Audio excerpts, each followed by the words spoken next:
اغلى معلقه كشري في مصر.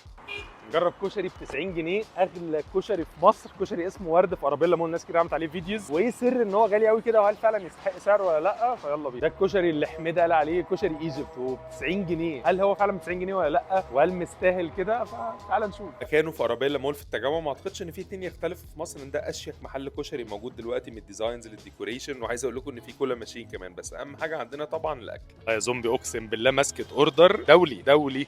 طيب يا جماعه، مبدئيا ده الكشري اللي هيجي لك الكبير، سعره 80 مش 90. ما اعرفش الناس بيقولوا 90، هو غالي بس ما مش لازم تزود. هيجي لك طبق كشري عملاق، وشكله شكله نضيف قوي بصراحه، بس هنشوف الطعم لسه. 2 توست محمص وورد بصل طبعا بتاع الكشري، واشيك صلصه ودقه وشطه شفتهم في حياتي، يعني باكج تحس ان انت شاري حاجات ميك اب مثلا. وطبعا لازم كنا نجيب الكولا ماشين عشان التجربه تبقى كامله. نبدا بالصلصه. والله الموضوع غريب والله، محترمين الكشري قوي يا جماعه. نزل يا باشا، نزلنا الصلصه، نيجي بقى للدقه، ودلع الدقه، موضوع غريب جدا. انزل بقى بالورد بقى، وقلب بقى يا باشا كل الكلام ده مع بعضه. هي كميه كبيره عامه، الطبق ده اكبر من اي طبق لارج موجود في المنافسين، ولكن هو اغلى. فهنشوف الطعم بقى، بيقولوا ان هو طعمه المفروض انضف.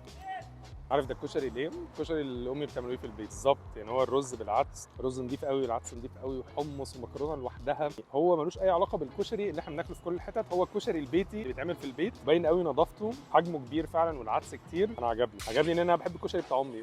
ده انضف كشري اكلته في حياتي، واغلى كشري يعني، هو الاثنين. بس انا شايف ان هو تقريبا اغلى. اعتقد الناس دلوقتي الكبير عندهم بقى ب 65 70، فده فرق 10 جنيه. حاسس ان حجمه اكبر، والباكجنج والحاجات اكتر، بيجي معاه توست حمص. انا شايفه حلو بصراحه، حلو يعني كتجربه.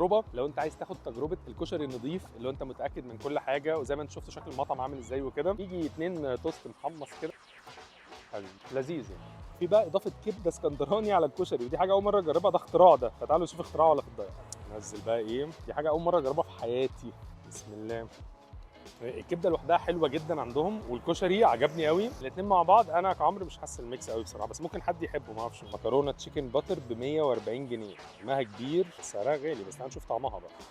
اوه، لا طعمها جامد قوي قوي يعني. دي مالهاش علاقه بمحل الكشري، يعني انت ممكن تروح هناك تاكل باستا فاهم، فسعرها 140 جنيه. لو انت فكرت فيها كمحل كشري هي غاليه، بس بالنسبه للبورشن الباستا في محل شيك في التجمع تروح تاكل فيه انت واصحابك، لا الباستا بتاعتهم جامده قوي قوي، والتشيكن باتر خطير بصراحه. تيجي بقى الابيتايزر عندهم بصاره ورد. البصاره دي يا جماعه اخر مره اكلتها من 10 سنين، وكنت باكلها بالعيش، يعني هم عاملينها بالمعلقه، وعليها ورد سعرها 35 جنيه. تعال نشوف بقى ايه طعمها عامل ازاي.